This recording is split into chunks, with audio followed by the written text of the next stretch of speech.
Perceiving and understanding of the mandatory compliance of the language secrecy taboo. In the yard of my ceramic studio, my Brazilian Mastiff named Pizzi served as a guard. He was a monumental, beautiful male dog. His behavior was disciplined, typical of the Brazilian Mastiff. Like a soldier, he went into the studio but never hit down anything. He didn't overturn anything. Once, an adult dog was thrown out of a car near my studio. She retreated under a car rack parked nearby and lay there hungry for days. One of my neighbors drew my attention to her. I poured water on a large plastic tray and pushed it under her nose. She slowly licked the water. Then I put cooked meat on the tray and pushed it under her nose. She ate slowly. I was already heading home when she slipped out from under the car rack. She was a scary sight. On the bone-skin body her fur stood like spikes on a hedgehog. She hugged the front wheel of my bicycle and collapsed next to it. Because she was a mixture of terrier, she was named Terka. I took her to the vet. She intensified and rounded up in my studio. She was vaccinated and neutered.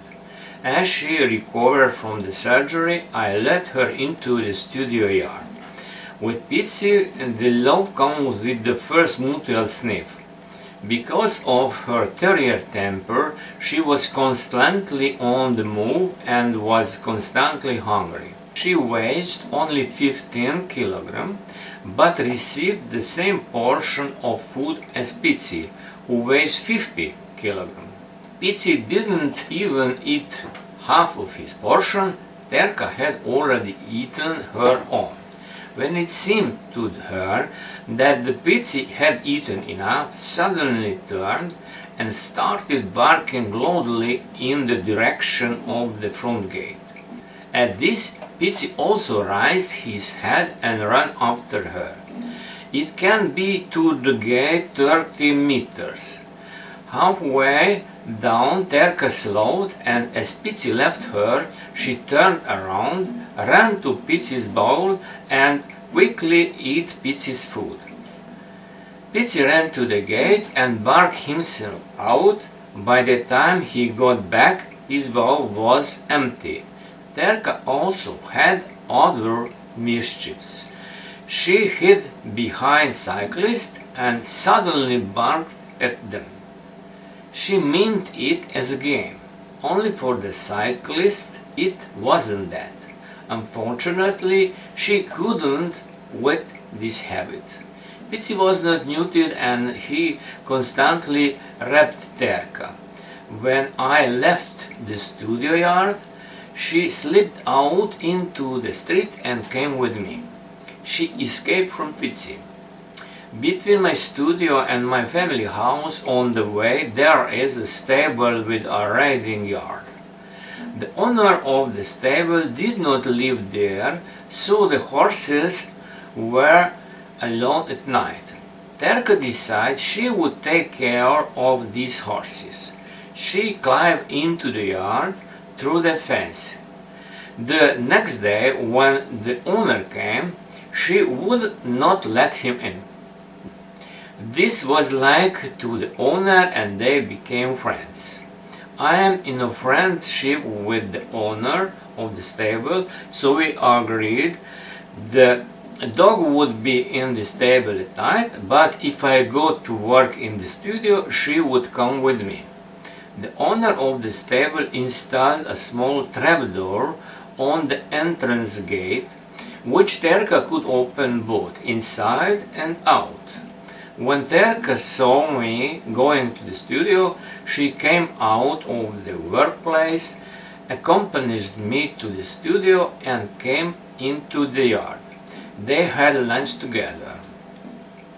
When we approached the studio from a distance of about 50 meters, Terka already signaled we were coming.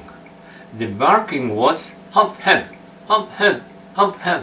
The rolling gate of the workshop is raised 15 centimeters. So when Pitsy was standing next to the gate, his leg was visible.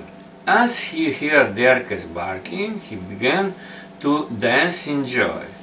In case Terka forgot to signal with bark and he approached the gate 10 meters away, she shouted out loudly, "Ha, ha, ha." When we got the gate, Pitsy too said, "Ha, ha." This was repeated several times. When I realized dogs have a spoken language too. They bark at each other from afar. When they are close to each other, they speak softly, whimpering, whining.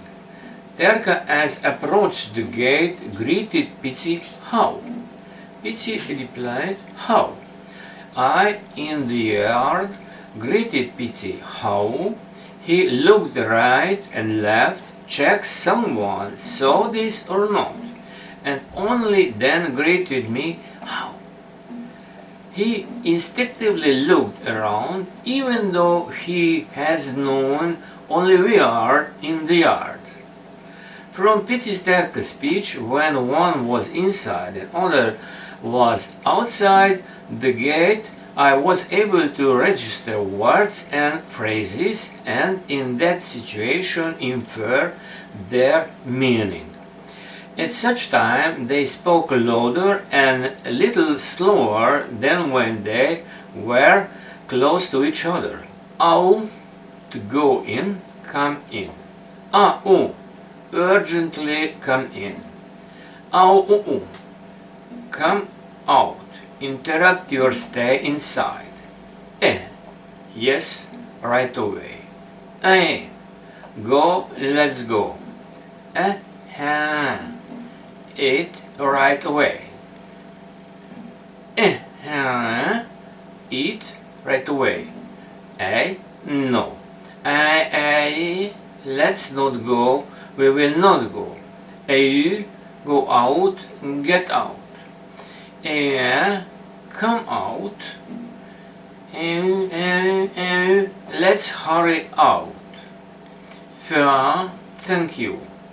Fuchu, I like you. How? Please feed me. How? Hi, hello. How have? Satisfaction. When? When are we going in?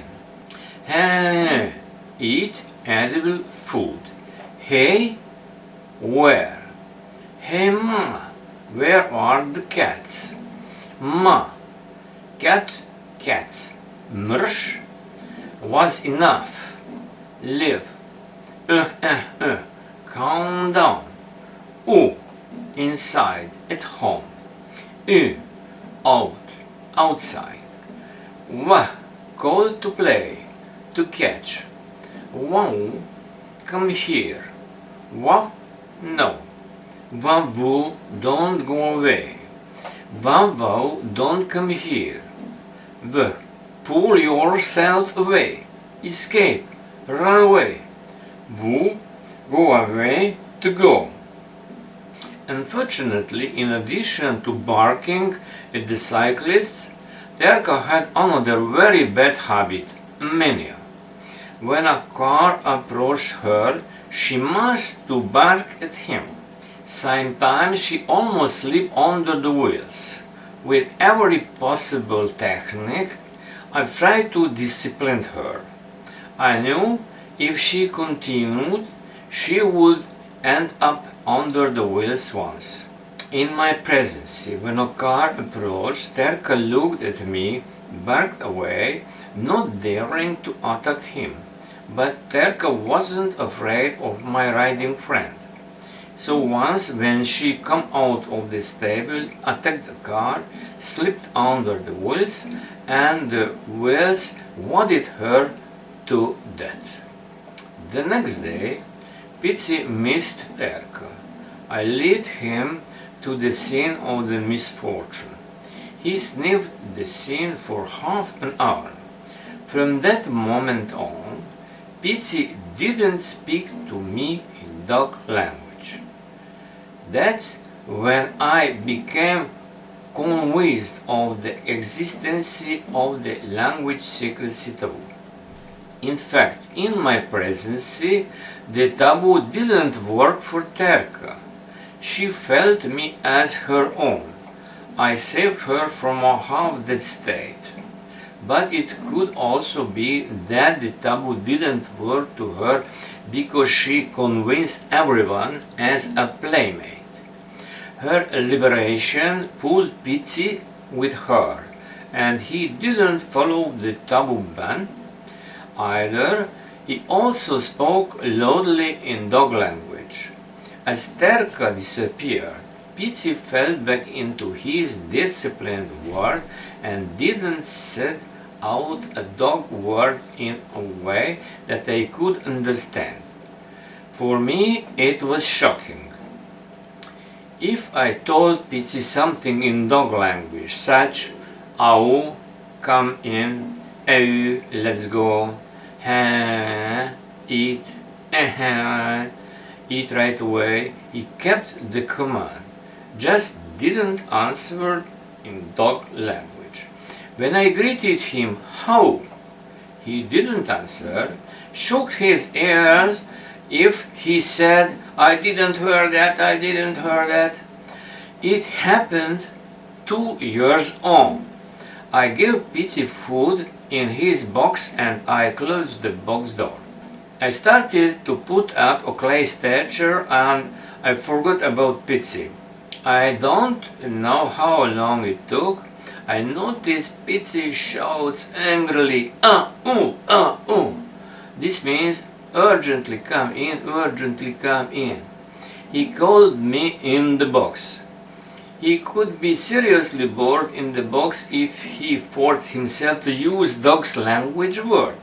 Toward the end of his life, if he felt kindness, I combed his fur or blew him off with a refuse spray on summer.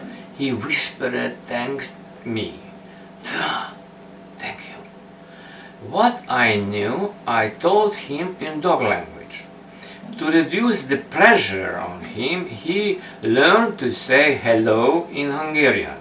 He uttered "Szia," which sometimes sounded more like "Szia," sometimes "Hia," but he tried. He made an effort.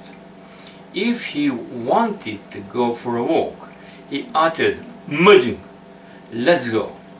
From the fact that he uttered the complex word "megyünk" in Hungarian in a completely comprehensible way, I dare to conclude that if dogs, when he have been completely freed from the effect of the taboo, will be taught a human speech. When I was already aware of the existence of the taboo, I wonder why my first cat Nyazi was so open with me. She did not hide her language from me, she forced me to understand her speech. By analogy, I made an assumption. My cat Titi was aloof. When I realized that in cat language her name is Me, and I started to call her Me, she became talkative with me. Nyatsi's name could have been Nya in cat language. I, by accident, called her Nya for first, just later changed to Nyatsi. Based on that, I think Nyatsi mistakenly come to the conclusion that I understand the language of cats.